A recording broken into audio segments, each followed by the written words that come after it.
मेरे माता-पिता के चरणों में प्रणाम। सभी को मेरी तरफ से 74वें स्वतंत्रता दिवस की हार्दिक शुभकामनाएँ। मैं ईश्वर से कामना करता हूँ कि ये स्वतंत्रता दिवस जो हम घर में कैद होकर के मना रहे हैं, इससे हमें हमारी आज़ादी की कीमत समझ आ जाए।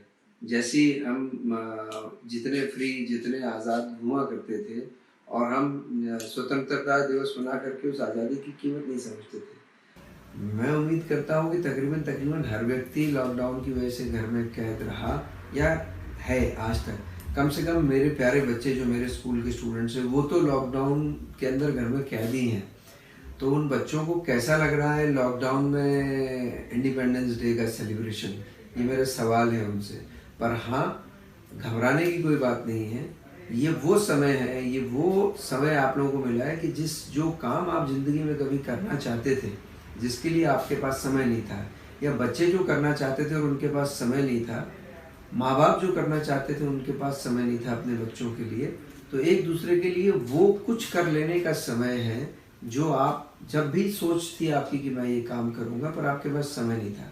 तो ये समय मैंने तो कम से कम ऐसे इस्तेमाल किया कि जो भी मेरी लाइफ की या मेरी जो सोच ऐसी थी, जो चीज़ मुझे करने के लिए समय नहीं हुआ करता था, वो समय निकालने के लिए मुझे कुछ और नहीं करना पड़ा। मेरे को तुरंत इस लॉकडाउन के बहाने समय मिल गया। तो लॉकडाउन को मैंने बहुत अच्छे से इस्तेमाल किया। तो मैंने अपने आप को कैद महसूस नहीं करा। मैं शायद वरन जितना पहले बिजी था उतना ही आज बिजी हूँ, और उम्मीद करता हूँ कि आप लोगों ने भी ऐसा किया होगा। नहीं किया तो अभी कंटिन्यू रहने वाला है। जब तक वैक्सीन नहीं आएगी हमको हमारा ध्यान रखना है, हमको स्वस्थ रहना है, हमको दूरी बना करके रखनी है, हमें फिजिकल डिस्टेंसिंग रखनी है, हमें मास्क पहनना है, हमें सैनिटाइजेशन करना है, हमें मिनिमम बाहर निकलना है, ज़रूरत पे ही बाहर निकलना है। तो उस समय को अभी भी आप ऐसी चीज़ों में इस्तेमाल करिए जो कि आप कुछ करना चाहते थे और समय अभाव के कारण नहीं कर पाए। तो या वहाँ आप अपने समय का इस्तेमाल करें। और हाँ, ये लॉकडाउन कोई बहुत ज़्यादा भयभीत या डराने वाला विषय नहीं है। हमारे इतने मजबूत भारत देश, जिसने कि अपना अस्तित्व, अपनी विश्वसनीयता पूरे विश्व पे छोड़ी, अपने विश्वसनीयता की छाप पूरे विश्व पे छोड़ी कि हाँ, भारत कितना विश्वसनीय देश है, भारत कितना अच्छा देश है। ये उस देश के अंदर रहते हुए हमें घबराने की बिल्कुल ज़रूरत नहीं है। कुछ ही दिन हैं, हम लोग शायद वापस इससे ज़्यादा शक्तिशाली होकर बाहर निकलेंगे, इससे ज़्यादा ट्यून अप होके, इससे ज़्यादा अच्छे होकर के बाहर निकलेंगे। तो हम सभी को इस समय जो हम स्वतंत्रता दिवस आज मना रहे हैं, तो हमें इस कैद में रहते हुए आज़ादी की कीमत भी पता होनी चाहिए। हमें सीखना चाहिए कि हम जब आज़ाद रहे, हम जब स्वतंत्र थे, हम कहीं भी आ जा सकते थे, तो हमको समय का कैसे उपयोग करना चाहिए, तो हमें क्या करना चाहिए और क्या नहीं करना चाहिए। इस समय बैठ के कम से कम आत्ममंथन करके इन चीज़ों के ऊपर तो एक सोच डाल ही देनी चाहिए कि हमें किस तरीके से हमारा समय का इस्तेमाल करना चाहिए और हमारी आज़ादी की क्या कीमत है। आज एक छोटी सी बीमारी की वजह से, बहुत छोटी सी बीमारी की वजह से, एक वायरस की वजह से हम लोग सब कैद हो गए। तो कैसे आज़ाद कराया होगा इतने बड़े अंग्रेज़ों की गुलामी से हमारे देश को, उस समय का क्या समय रहा होगा। वाकई में उस गुलामी का या उस कैद के बारे में आपको एक बड़ा हल्की सी झलक, बहुत हल्की सी समझ आई होगी। वाकई में आपको कीमत आई होगी कि हाँ, आज़ादी की क्या कीमत होती है, क्या मेरे लिए वैल्यू होनी चाहिए। तो इस आज़ादी की वैल्यू करें, इस इंडिपेंडेंस की वैल्यू करें। मैं यही कामना करता हूँ और हम बहुत जल्दी मिलेंगे, बहुत शक्ति से मिलेंगे। मेरे बच्चे जो भी हैं स्कूल के, टीचर्स के साथ कनेक्टेड हैं। बहुत खुशी की बात है, टीचर्स ने उनका डिसिप्लिन मेंटेन करा रखा है। टीचर्स उनको सुबह स्कूल के टाइमिंग पे ही पढ़ा रहे हैं। मैं दूसरे स्कूल्स का समझ पा रहा हूँ, देख पा रहा हूँ कि कहीं दोपहर में क्लासेस लग रही हैं, कहीं शाम को क्लासेस लग रही हैं, कभी क्लासेस लग ही नहीं रही हैं। तो मेरे टीचर्स आज अपने उन्हीं स्कूल के जितने भी टीचर्स हैं, जो स्कूल टाइमिंग था उसी टाइमिंग पे बच्चों को पढ़ा रहे हैं। सुबह वो भी जल्दी उठ रही हैं, उससे उनकी दिनचर्या ना खराब हुई है, ना हमारे स्कूल के बच्चों की दिनचर्या खराब हुई है। बच्चों से और पालकों से मेरा ये अनुरोध है कि स्कूल की दिनचर्या का, व्यायाम का, एक्सरसाइजेस का, सब चीज़ों का बहुत ध्यान रखें। अपना खूब ध्यान रखें। अपने माता पिता के साथ बच्चे समय व्यतीत करें, माता पिता बच्चों को समय दें। दोबारा ऐसी लाइफ टाइम अपॉर्चुनिटी मिलने वाली नहीं है और इस लॉकडाउन या कोविड-19 से डरने की बिल्कुल आवश्यकता नहीं है। कुछ ही समय में जैसे ही वैक्सीन आ जाएगी, हम इस बीमारी से बाहर निकलेंगे, तो हमें बहुत सारा व्यापार, बहुत सारा रोज़गार, बहुत सारी अपॉर्चुनिटीज़ दूसरे विश्व से, दूसरे देशों से मिलने वाली है। क्योंकि हम भारत बहुत मजबूती से उभर के आने वाले हैं। बहुत सारी इंडस्ट्रीज़, बहुत सारे प्लांट, पेरेंट्स को चिंता होगी कि हम कैसे करेंगे, पर हाँ, बहुत सारे प्लांट्स, बहुत सारी इंडस्ट्रीज़ हिंदुस्तान में आने वाली हैं। आने वाले कुछ समय में हमें सिर्फ अपने आप को सस्टेन करके समय निकालना है। जहाँ हमने ये समय निकाल लिया, तो हम बहुत शक्तिशाली राष्ट्र के रूप में बाहर उभरने वाले हैं। जब राष्ट्र शक्तिशाली होगा, तो उसका हर व्यक्ति शक्तिशाली होगा, उसमें रहने वाला हर व्यापारी शक्तिशाली होगा, हर कर्मचारी शक्तिशाली होगा। इस समय को जैसे तैसे एक दूसरे का साथ दे करके हम लोग निकाल लें, हम एक दूसरे का साथ ना छोड़ें।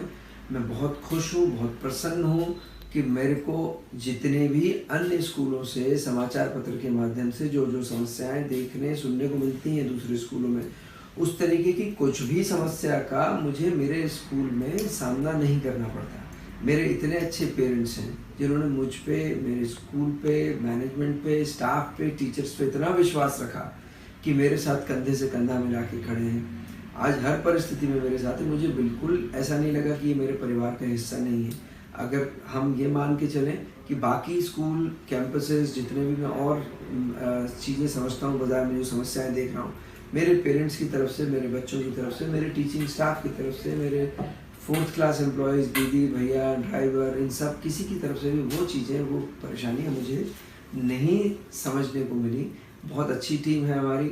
मैं इस बहुत अच्छी टीम की, इस बहुत अच्छे परिवार की आप सबको बधाई देता हूँ। बहुत मुश्किल ऐसा परिवार मिलता है, बहुत मुश्किल ऐसे लोग होते हैं जैसे आप हैं, जैसे मेरे पालक हैं, जैसे मेरे एकेडमिक टीम है, जैसे मेरी नॉन एकेडमिक टीम है, जैसा कि मैनेजमेंट के एक मेंबर्स एक दूसरे के साथ ट्यून्ड अप हैं।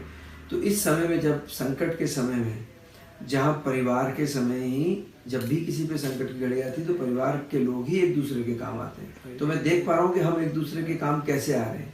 टीचर्स कैसे बच्चों को पढ़ा रही हैं, बच्चे कैसे पढ़ रहे हैं, पेरेंट्स कैसे इंस्टॉलमेंट्स में ही सही फीस दे रहे हैं, भुगतान कर रहे हैं। हम लोग सब साथ बैठ कर के काम कर रहे हैं। कुछ लोग समस्या अपनी बताते हैं, कुछ लोग नहीं बताते हैं, पर सबने स्कूल में विश्वास रखा हुआ है। मैं बहुत बहुत शुक्रगुजार हूँ और ईश्वर से कामना करता हूँ कि इस लॉकडाउन से, इस कोविड-19 की समस्या से सबको जल्दी बाहर निकालें।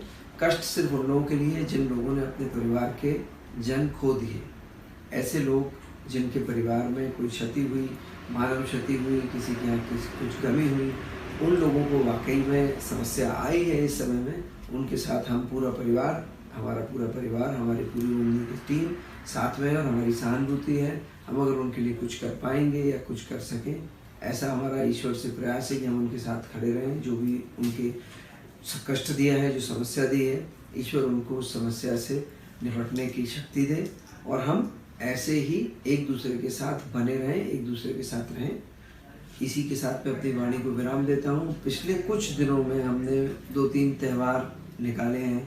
जैसे हम रक्षाबंधन निकाले, रक्षाबंधन की सबको बहुत बहुत शुभकामनाएं। ईद गई, ईद की मेरे तहे दिल से सभी भाइयों को बहुत बहुत दिली मुबारक है। हम लोगों ने अभी 2 दिन पहले, 3 दिन पहले कृष्ण जन्माष्टमी मनाई, कृष्ण जन्मोत्सव मनाया। कृष्ण जन्मोत्सव की सबको हार्दिक शुभकामनाएं। अब हम स्वतंत्रता दिवस मना रहे हैं। आज स्वतंत्रता दिवस की बहुत बहुत शुभकामनाएं। स्कूल में हम लोग झंडा फहराएंगे, झंडा वंदन का कार्यक्रम कर रहे हैं, पर आज सब कुछ वैसा है, झंडा वही है, स्कूल वही है। हम 3 लोग, 4 लोग, 5 लोग जा कर के इस आयोजन को कर लेंगे, पर बच्चों का वाकई में कमी करेगी। बच्चों को हम मिस कर रहे हैं।